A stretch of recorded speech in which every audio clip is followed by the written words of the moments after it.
அஸ்ஸலாமு அலைக்கும். வீட்டிலே ஹோம்மேடாக வந்து மிக்சர் செய்ய போகிறோம். அது எப்படிங்கிறத வாங்க பார்க்கலாம். நான் வந்து கடலை மாவு ஒரு 1/2 கிலோ பக்கம் எடுத்துருக்கிறேன். அதில் வந்து கொஞ்சமாக உப்பு சேர்த்திக்கலாம்.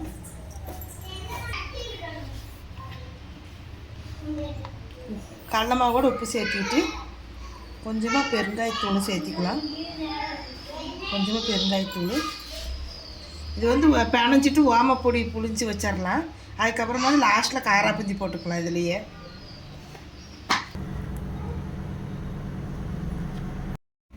இது பாருங்க மிக்சர் கூட சேர்த்துறதுக்கு இதில் சோளப்பொரி எடுத்து வச்சுருக்கிறேன், நடக்கடலை எடுத்து வச்சுருக்கிறேன், அவல் எடுத்து வச்சுருக்கிறேன். மிக்சர் கூட சேர்த்துறதுக்கு பொட்டுக்கடலை, கருவேப்பிலை, பூண்டு தட்டி வச்சுருக்கிறேன், பச்சைப்பயிறு.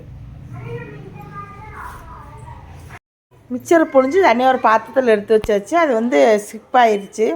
அதனால் வந்து நான் மிக்சர் புழிஞ்சதுக்கப்புறம் கொஞ்சமாக மாவு கடல மாவு வச்சு அதில் வந்து காராப்பூந்திக்கு பிணைஞ்சிக்கலாம். கொஞ்சம் மிளகாத்தூள் அதிலே போட்டு நல்லா கரைச்சி எடுத்துக்கிட்டு கரண்டியில் ஊற்றினா காராப்பூந்தி பதத்துக்கு அப்படி சொட்டு சொட்டாக உழுகிற அளவுக்கு அந்த பதத்துக்கு நம்ம பிணைஞ்சி தனியாக கரைச்சி எடுத்துக்கலாம். எடுத்துகிட்டு வந்து நம்ம ஓட்டக்கரை ஜல்லிக்கரண்டின்னு சொல்லுவாங்க, அந்த கரண்டியில் வச்சு நம்ம கேஸு ஃபுல் சீமில் வச்சுட்டு ஊற்றினோன்னா அப்படி காராப்பூந்தி பதத்துக்கு அப்படி பொட்டு பொட்டாக விழுகும். அதிலே வந்து நம்ம ஸ்பீடாக வச்சா தான் இந்த மாதிரி வந்து பொரித்து எடுக்க முடியும் காராப்பூந்தி.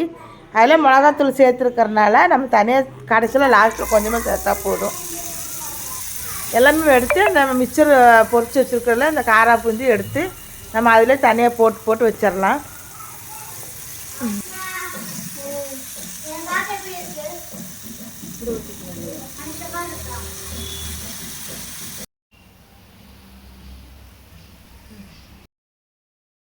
காராப்பூந்தி பொரித்து எடுத்துட்டு அது கூட வந்து சோளப்பொரி அதையும் வந்து நம்ம தனியாக பொரித்து எடுத்து அது கூட நம்ம சேர்த்திடலாம்.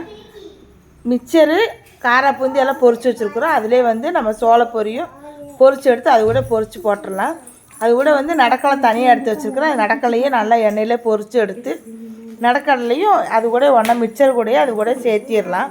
நான் ஒவ்வொரு பொருளும் அப்படி தனித்தனியாக பொரித்து போடுறேனால கடைசியில் தான் ஒன்றா கலர முடியும்.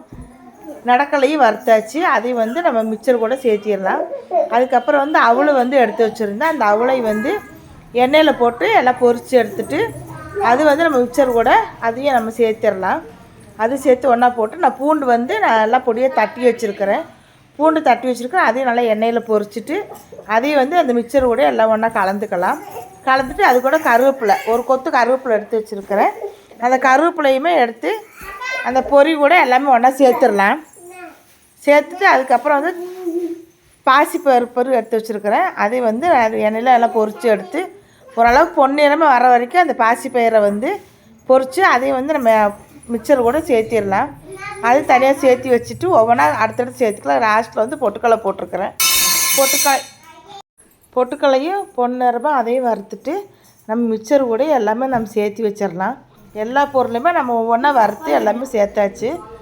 சேர்த்ததுக்கப்புறம் வந்து லைட்டாக வந்து நம்ம வந்து லைட்டாக உப்பும் மிளகாத்தூள் லைட்டாக தூவிட்டு நம்ம வந்து மிக்சரு காராப்பூந்தி நடக்கடலை பாசி எடுத்து வச்சுருந்த பொருள் எல்லாமே பாசிப்பயிர்லேருந்து எல்லாமே நம்ம வறுத்து தனித்தனியாக எல்லாமே மிக்சர் கூட சேர்த்தியாச்சு. சேர்த்ததுக்கப்புறம் ஒரு துளி வந்து அந்த உப்பு பத்தாமல் இருக்க அது கொஞ்சம் ஒரு துளி உப்பும் மிளகாத்தூளும் சேர்த்திட்டு எல்லாம் வந்து ஒன்றா வந்து நம்ம பெரிய பாத்திரத்தில் போட்டு எல்லாம் ஒன்றா கலக்கிடலாம். கலக்கிட்டோம்னா ஹோம்மேடு மிக்சர் சூப்பராக ரெடி ஆயிடுச்சு. இது வந்து வீட்டில் நம்ம ரெடி பண்ணி ஒரு பாக்ஸில் போட்டு வச்சுட்டோம்னா நவுத்து போகாமல் நல்லாவே நம்ம மழை டைமில் எல்லாம் சாப்பிட்றதுக்கு நல்லா சரியான டேஸ்ட்டாக இருந்தது.